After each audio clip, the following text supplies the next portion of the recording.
Hello guys, welcome to another video of the Beat Up Cat. This is your host JC and this is your host Mel. What's going on, fellas? We got a little surprise for you. Alright? So, as you know, we don't have a card this Saturday, but we are going to start talking just a little brief history about how the UFC started. And there's a lot of details in there that I found out that I didn't even know. And let me just tell you, I've been watching UFC since 1994. All right? Yeah, you're old. I'm as old as a dinosaur, bro. But, you know, not actually since 1994. I think I started watching UFC when Tito Ortiz and Frank Shamrock and Kane Shamrock were the thing, you know? Especially when Frank Shamrock and Tito Ortiz were at the top of their games. Like Tito Ortiz or not, he was a freaking monster in the sports. Alright, but let's just start talking. Did you guys know the UFC started on 1993 I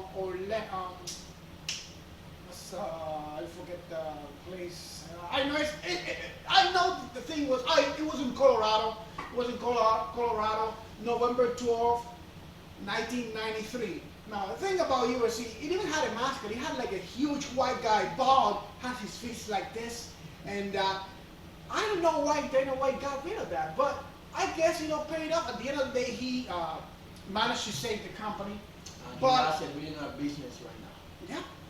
Yeah, the man is a billionaire, and honestly, thanks to him, we are making money. We are making money. You guys are making money. A lot of people out there in the world are making money, and the UFC survived. There's a lot of people that actually believe, including us, that the UFC would not have survived if Dana White and the Fertitas brothers bought the UFC back in 2001. However, let's go back to when the first show of the UFC on November 12th, 1993, on Colorado. Listen, back then, there was no rounds. There were no rounds, no weight class. You can pull hair. Yeah, you can actually, Kick in the balls. You can kick in the groins. There was also, Can you put the eyes, the fingers in the eye, no, but you can twist the flesh and everything. You Can you bite? Huh? No, bite, no. They didn't. I think bites were not the thing, but there was no rounds. Till one of them lose. Some fights even lasted 40 minutes, fellas. 40 minutes. Yeah, 40 minutes, grappling in there for 40 minutes. There was no rounds. The only way the fight stopped, one got knocked out or submission. And I think that all the fight was the same night. Like they do like the main the card kind of worked almost like the same. But they only have one announcer guy in the middle of the ring. Not like Bruce Buffer. By the way, Bruce Buffer, I'm a big fan. Shout out. Love to hear your voice every single time. 25 years. This man is a legend, bro. But anyways, back then there was just only one guy announcing the fighters. And by the way, like I said before, there was no weight class. So you could see a guy I just saw a fight earlier on. The guy was 6'5". That's a tall model. I remember a black guy really fat that he fought with like a small guy like that. And he lost it. That guy got knocked out. I cannot remember their names. Yeah, I think that. However, this is also this very first UFC event.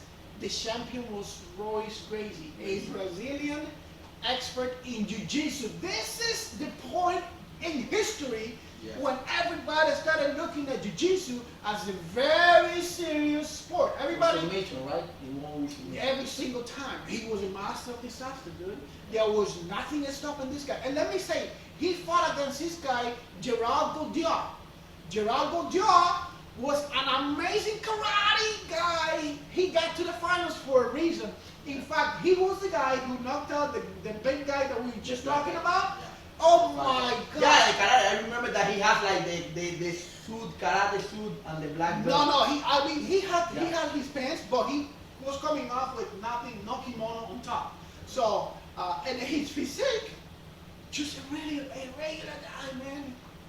You would not think this guy was actually good, but he was kicking and punching every single one. The one person that he could not do nothing about was Gracie, because Gracie was so smart. He understood his game. Yeah. He took him to the ground and rear naked choked him. That's it.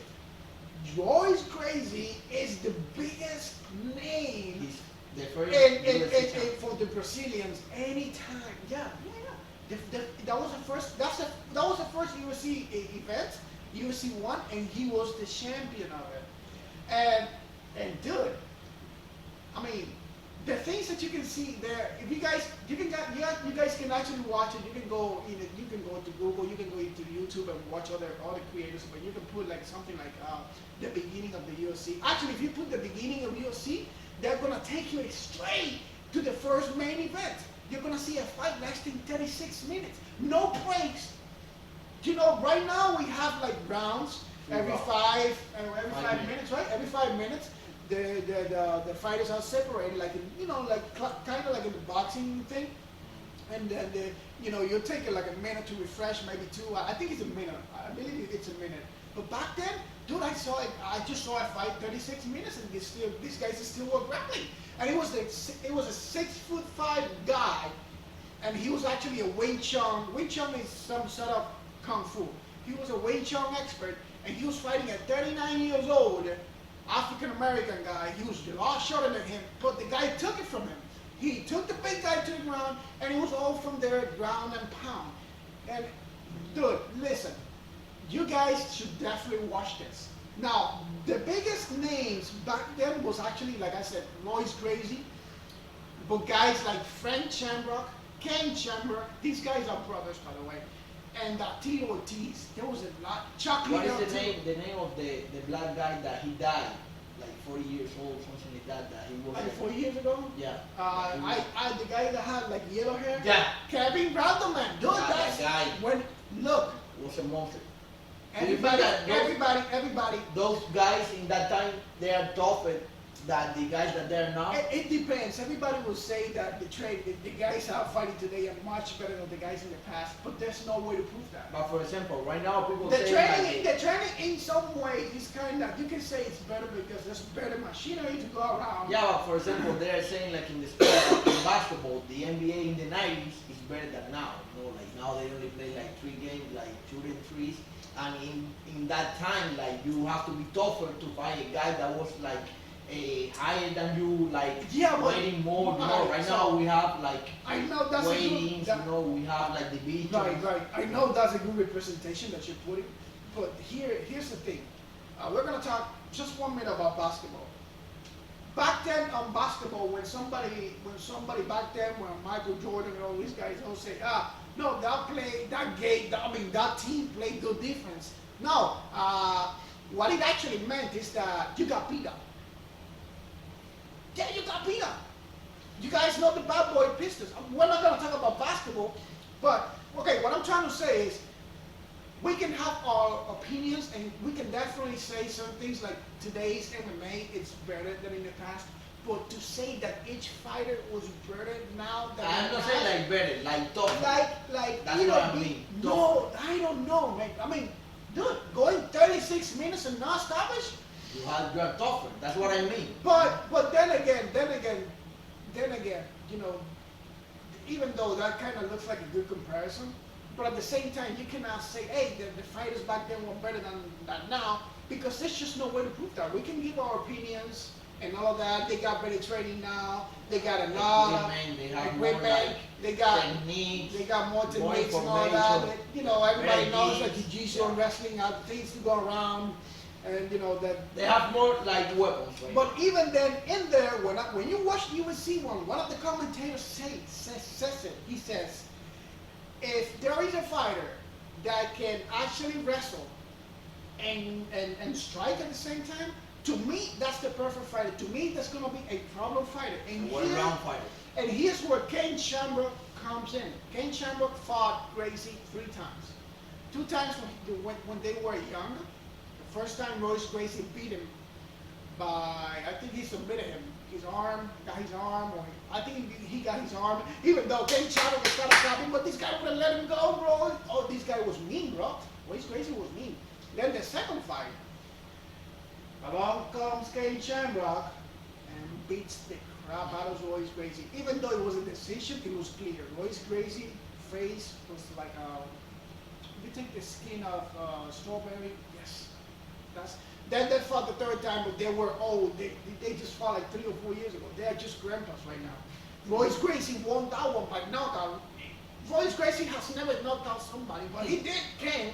Ken is already, not the same guy. But when he was in the UFC, he was young. You see that guy coming in. That's the reason why they call it his nickname. Every fighter has a nickname. Kamaru Usman. This guy, his nickname was the most dangerous man in the world. And that meant business. But his brother too, Frank Shamrock.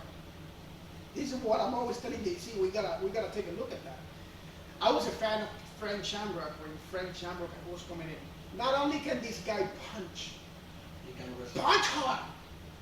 He can kick hard too. And he had the ground game, bro. This guy to get bitten. Back then, Tito Ortiz, we're talking about UFC 10 around there. Tito Ortiz started to rise as a prominent fighter. Tito Ortiz would take people to the ground. Because Tito Ortiz was not the striker type. He could strike, but he was not the strongest striker. He really was not. Frank was the strongest striker back then. And he would take people to the ground. And ground and pound them. But his ground and pound was vicious, man. I remember Tito Ortiz when he was really young. He has the same short that he fought in his last fight against, what was this guy? It was like 2 years ago at most, 2 or 3. Well, his short is like the representation of the short is like fire, wildfire. And he would do something like this with whenever he would win the fight, he would go like, bam, bam. And he would do something like this. And I hated him.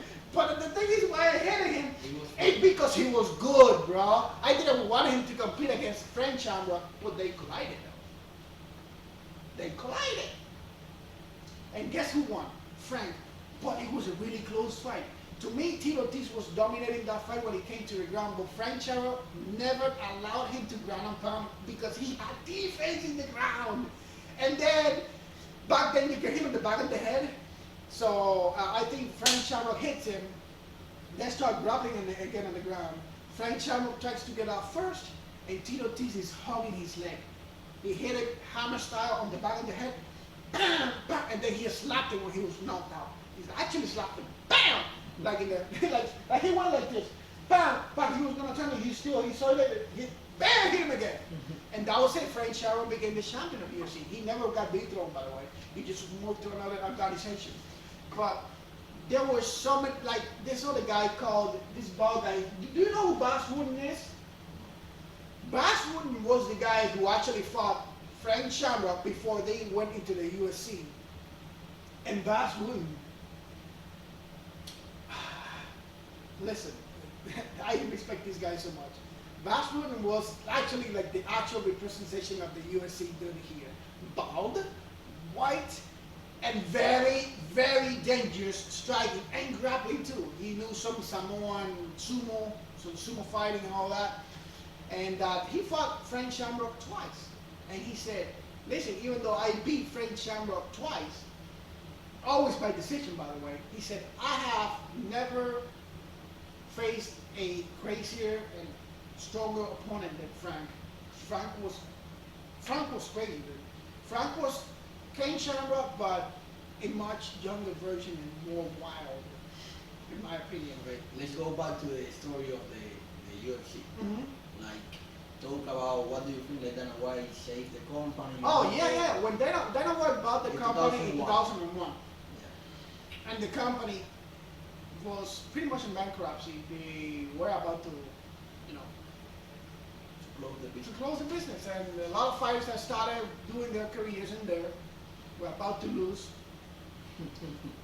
And then along comes Dana White, hate him or like him. The UFC, it is what it is today, thanks to him. And a lot of people agree. Pretty sure Joe Rogan agrees with that. That if it wouldn't have been for Dana White, there would not be UFC today at all. No, there would not be UFC today at all today. He pretty much saved it. And he integrated a couple of rules in there, like other rounds. And I remember the first referee, one of the first referees in the UFC, his name is Big John McCarty. Let me just tell you about Big John McCarty. Big John McCarty just looked like a UFC fighter. But he was a referee. No, this is serious. This is serious. Just go. Joe McCarty when he was young and referee. Like, the UFC fighters would not mess with this guy.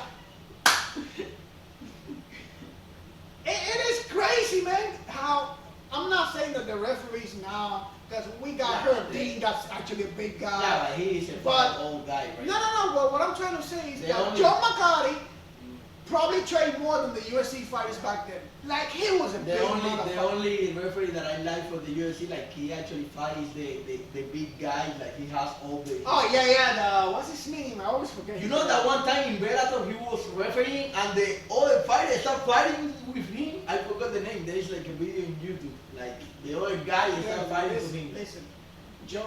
And I think that one time Conor McGregor like pushing him, that guy. Imagine. Listen, Joe McCarty is my favorite UFC referee of all time. And Keith Peterson. I always ask when I started watching UFC fights. Keith Peterson. I mean, that's my guy right there for sure. After Joe McCarty, Keith Peterson, it's my dude. Any day of the week that he's refereeing, he's my guy. And I don't mean this as a sarcasm. Like, I actually like him a lot when he's there. Congrats for, following, how to say this? Not following. Not for getting sober, man. For your progress on what's going on in your life, and you are actually improving now. We are watching you. We love you, Keith Peterson. Hopefully someday you watch this channel and you say, look at this two crazy guys. But we love you, bro. And you are my favorite referee. After Joe McCarty hanging up the gloves. I'll say hanging up the gloves because I think he was actually a UFC fighter, but I never saw a single, maybe I have to search more for the old fights, but never saw a single UFC fighter turning against Joe McCarty. Hell no! No! Nobody complained? No, maybe a decision, but I don't think there was nobody pushing you. Dude, also, I wanted to say, like, the UFC is in over 165 countries in the world. That's crazy. Yeah, the way, because this is the thing. When Dana White and the Fertittas were bought it, they realized that the UFC needed more exposure. Okay. So they need to expose more the sport. That's exactly what they did. They promoted it over and over again. They try to arrange deals with different... And also, one thing that put the company in another level was in 2013 when they created the UFC Fight Pass. Like, they have, like all the fights since the beginning. There's like a website that you can... Yeah, that's exactly what they were doing. That's exactly what they mean. Already the UFC was big, but they're propelled it just a little bit more. But this guy, Dana White, whoever he assembled the team, I don't know who they are, I don't know their names. Obviously, he assembled some sort of team to take this sport to have exposure, because him by himself, I don't think he could have done it. But the idea, I honestly believe that was him. They figured out, hey, we need to expose this sport just a little bit more, not behind closed doors and anything like that, on one show. And look. Before, I remember, you could see a UFC main event every 3 to 6 months. Now there's a UFC main event every Saturday. It's crazy, man. It's crazy how this sport has just blown up. And also like how they have right now like a space that they're, like they're who own it, in Las Vegas. Like they have the UFC headquarters over there. It's big, like they don't depend on other people. And Dana right now is only the president of I was going to say the United States. He's the president of the UFC. Maybe he can run for president. And he owns a 9%, I think he still owns a 9% shareholder of the company itself. And also like the brand deals like the UFC had done, it was great. 2015 they do the Reebok, and right now they have the Venom deal. And now they are partnering with crypto. Like they are being, and also they opened now last week that I saw in the car. I don't know if you saw it, the NFT. Now the UFC is doing NFT. That's crazy, man. Yeah, and I remember the time when they asked, "Hey, are we gonna have someday ladies in here fighting?" And then I was like, "No, it's not." But look at now, bro. I mean, some of the ladies' fights are really entertaining, Yeah, man. that was in 2015 when they put like the first. That's crazy, man. That's crazy. The sport has grown so much, and and and you guys need. Do you think that the sport is gonna grow more, or there is no like more? Yeah, yeah. It's gonna. I think it's still. It's still. I think What do you it's think still that is gonna missing? grow. What is missing? The Eh? MMA. What is missing? You know, like in the sport, different with another sport, like baseball. I mean, if they could do like if they could do an event where each company will bring their best fighters. to fight That against was each what other. we were talking the other day. That That would was be like great. the biggest, you know, Bellator, one championship. Bushido, Yeah, NFA, Cage Warrior, UFC. Eagle FC. Yeah, that would be crazy, you know. If they could do something like Like, that, But the problem is like you were telling me, like all of those companies doesn't have like the partnership that UFC has with USADA. like the same regulation USADA. with Yeah, USADA. So yeah, that's the thing. Anti-doping agency. Yeah, and that's the thing because I've seen a lot of fighters fighting in other organizations. They look like monsters, and then they just come out here and they just fight a regular guy, and they just don't perform. It has been a champion from another organization that come to the UFC and be a champion. You want me to be honest? I have no idea. I think the one that tried that to be Like a champion. and he was close. I think the only one that has never been a champion in the UFC is Overeem. Yeah, yeah, he won almost all the. Overeem, but aside from him, I honestly do not know. Chandler Maybe- was a champion in Bellator and he came to the But UFC. at least Chandler still performs. At least he's a fighter, you know. But I've seen other guys that just come here to the UFC, and it We just, have to see Alex Pereira now that he came, that the guy that. But we know Alex Pereira is The guy that knocked out twice. No, knocked twice. out once. and the other decision. Adesanya. We still have to see. Now he has a really tough fight with Sean Strickland. It's a really tough fight on June 5. Yeah, Sean is a murderer, dude. Yeah. But bro, I don't see that fight standing like he can like wait. The thing is, Sean Strickland has to be careful with Pereira because Pereira likes to do a standing is Yeah, and Chan too. That's the problem. And Sean is really good with the hands. But Yeah. this is the thing. Once he grapples on Sean Strickland, those knees are gonna hurt. Kickboxing. Yeah, he's gonna come for that. He's definitely gonna come for the grapple for that. He's gonna do that. That's one of his main. So do you think bread that and Pereira butter. has like a advantage? Yeah, I think Pereira, if he starts, because dude, And he's really long. Do you think that he's a threat for Adesanya? yes, and he still is. Do you think that Adesanya has that in his mind? I think Adesanya definitely wants to avenge his 2 losses against him. Anybody would. I mean, he's the king of the hill right now in his weight division, but the truth is, I think Pereira is still on the back of his head laughing. That's what I think. Okay, guys, I hope that you enjoy this little knowledge that we have about UFC. We doing more of this. We have more content coming. You know, we want to also giving you picks and money. We also want to create community that you understand. You know, we will be talking another video about all the ways, the championship, the rules. We want to give you information and that we can grow, and also this will help us. Like we saw, you know why something that we love the wrestling guys is because they dictate the fight. And this one we can see since UFC 1. The guy that won was a jiu-jitsu guy. And this is really important because this guy dictates where the fight goes. That's something that now in 275 UFC in the car, we are seeing that the Grapples guard, they are the advantage. So this is something new that we learned that I didn't know, for example. It was not only just his fight, it was somebody else. I was talking about the big guy, 6'5", and he was fighting this smaller version African American dude, but the African American dude took him to the ground straight up. And the other guy tried to defend himself, but it was like 25 minutes or something. It was a lot of punishment. They had to stop it because the big guy, he had no more gas in him. His eyebrow was broken. His eye was like this, like a melon. And that's it, man. You can actually see it from day one. Look it up. UFC, the beginning. It's gonna take you to UFC 1.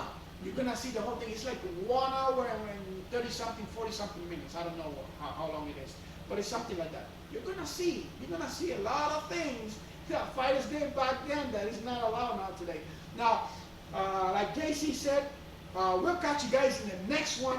By the way, make sure to like the content, Subscribe and turn on the notification bell. and yeah, turn on the notification bell and make sure to comment. If you got something that you want to say about this, Or if you we heard saying something wrong, that was, whatever. or if I say something that was wrong, because I'm a little bit excited, and sometimes my mouth is gonna run just a little bit longer, you know. But if anything, you know something, and you want to correct us, or you want to, debate, post a comment. We would like to talk a little bit about it, right? So, catch you guys in the next one. See you later. Bye. Bye bye.